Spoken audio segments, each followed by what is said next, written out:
The ego comes along to protect you. The ego comes along and it's a part of your consciousness that's there to protect you. It's not bad and wrong. It's not about killing or getting rid of your ego. It's about maturing it. It's about maturing the ego so that it can become a liaison rather than an enemy that holds you back. And so as we move and we open up, what is important to let go of the past is the emotional impact, the damage, the hurt, the pain, the frustration. And what pain is two feelings that happen simultaneously. It is a feeling of being separated from something that you desire, being separated from, and at the same time longing and yearning for that in your life. When you've been separated from something in your perception, you've been separated from it and you long for it. When someone dies, you're separated from them physically and you long for them in your life again. That's pain. That stretch of separation and longing is what pain is. When you're sick and you're separated from your health and your energy and your well-being and you long, all your friends are out playing and having fun and you're stuck in bed feeling sick, you long for that. You feel pain, emotional pain. So pain is that separation and longing that we each feel from time to time in our life. And ultimately, the spiritual pain is being separated from your soul and spirit. Now, hear that. You're not separated. It's the perception, your ego's perception of being separated. It's not your act. You can never, ever be separated from your soul and spirit. That's who you are. But in your perception, as you have turned your back from your soul and spirit, which most of us do in our journey, we have to. It's the first part of our journey to develop the ego in childhood, and our past is about the ego. And it's like we develop the limited self in order to open up to the empowered self. Because this is a world of duality. And it's not, often you don't appreciate something until it's gone, until it's missing. There's we can appreciate something through gratitude or through grief. And most people who don't open their heart to appreciate in the moment will go into grief. And through the loss and through the pain, they start to appreciate. And in so many ways, we develop a negative ego. We develop a limited self in our childhood, and we identify first of all, to identify with the physical world, because it's there to help you, it's there to serve you. And as you become physical, you need an ego to navigate in this world. But there's a point where then the ego takes you to a certain point where you decide, am I going to go back to the past and try to keep it going and try to make things work from the way and not change and not grow and not evolve and just keep doing the same old, same old? And if I do, I have to usually go into drinking and drugs and alcohol and all kinds of things to try to distract me from the fact that I'm not growing and challenging myself to become more. I'm stagnating spiritually. But if you can shift and lift and challenge yourself and step out of the ego and open up to the vision of who you really are, your soul and spirit you've never been separated from it. But pain is the perception of being separated from your soul and spirit, which ultimately is soul connects to goddess, spirit connects to God. It's my connection with the divine through my soul and spirit, through my masculine and feminine energy. The feminine energy connects me to my soul. The feminine energy of imagination, of passion, of creativity, of intuition, of feelings, that's all feminine. The masculine components connecting me to my spirit is willpower, determination, willpower. It's not passion, which is feminine, it's compassion that is masculine, believe it or not. In a twisted chauvinistic society, we don't think of compassion as a masculine energy, but it truly is. And instead of creativity, the masculine energy is productivity.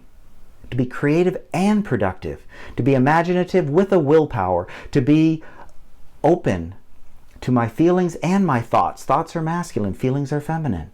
Creativity and productivity. Intuition and its counterpart masculine is intellect.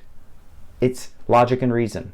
And you need both. You need both. If you only lean on one or the other, you're going to be out of balance. The connection to heal the separation from my soul is to honor both the masculine and feminine within you, regardless of your gender, because it's consciousness. It has nothing to do with your sex. It has everything to do with your consciousness. And guess what? Your feminine energy is your power. It's your ability to challenge yourself. It's your ability to grow. It's your ability to evolve. It's your ability to be creative. It's your ability to produce. It's your ability to feel, to have emotions. Now, that's what power is, the ability.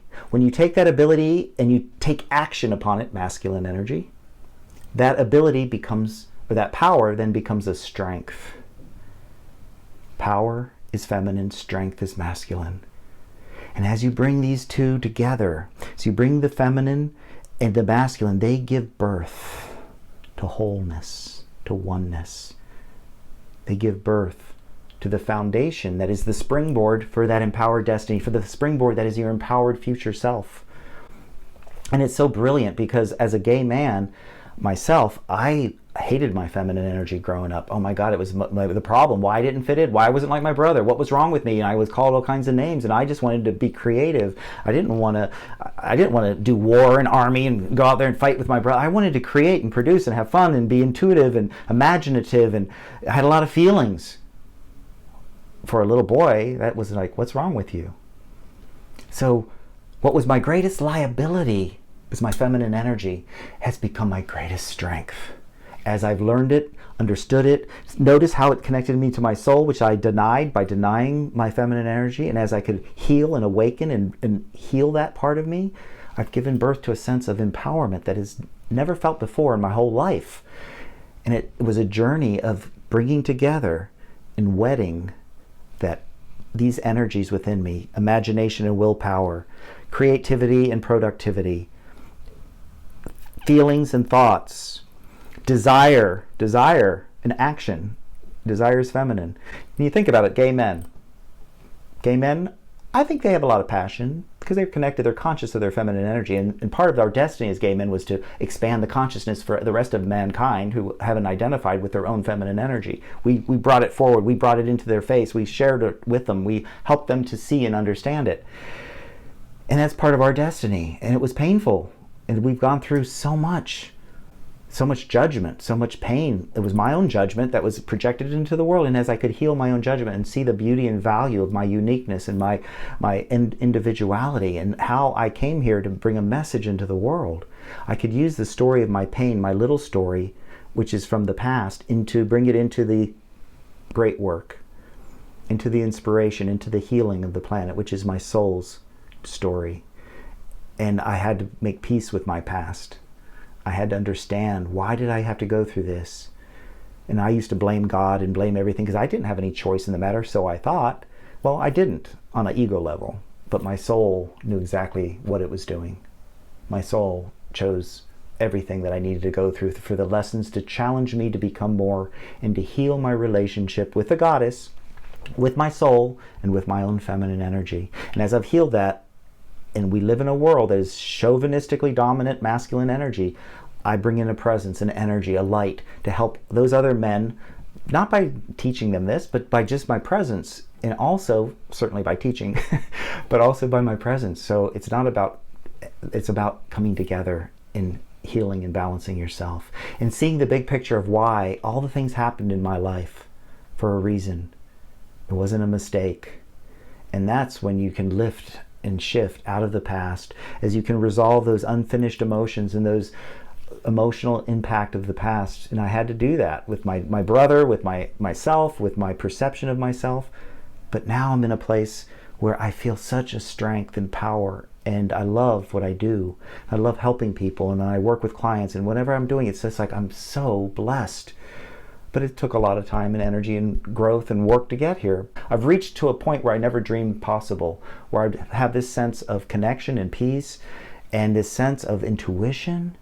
And I feel safe in the world because I know I'm always at the right place and that I'm safe. So it's like these missing ingredients that the first half of my life represented have been brought into balance by taking what I thought was a liability and understanding it and healing it and bringing it into a state of peace.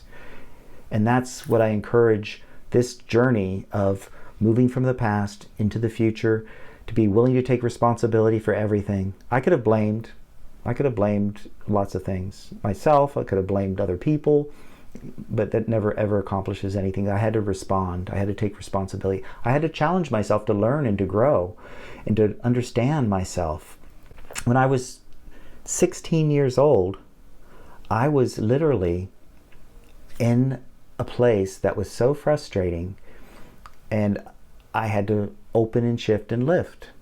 So that process of moving from the past into the future is what this is all about this year, but more importantly, what the magic of metamorphosis. And this is the bridge now to step from that past into the future, to emerge out of that cocoon into a new way of being.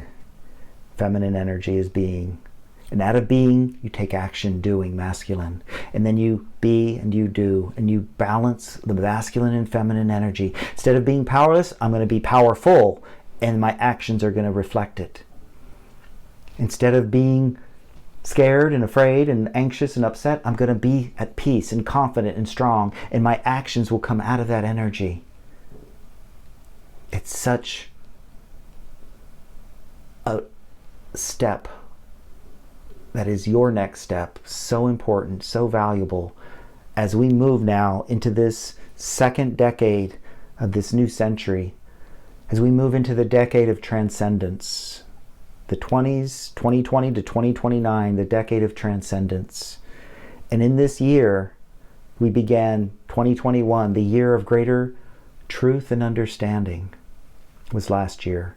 But not just greater truth and understanding, it was reflected in the world, the fake news and all the stuff. And what can you trust? What can't you trust? Well, you got to trust yourself. Greater truth within yourself you can find, you can discern and evaluate what is true and what is not true. That's the true strength and power. You can understand, be understanding rather than judgmental. And that was what last year was all about. This year is about metamorphosis, to take that truth and that understanding and bring it into a cauldron within your heart, to reflect and to look at what's working, to be truthful with yourself and to understand your past, to be truthful with yourself and to understand what have I created so far and what needs to change so I can move forward to fulfill my destiny. And I can bring that up and out to connect with people like you who are there to grow and to stretch, and you can be a light in a world that still is addicted to thinking of itself as dark.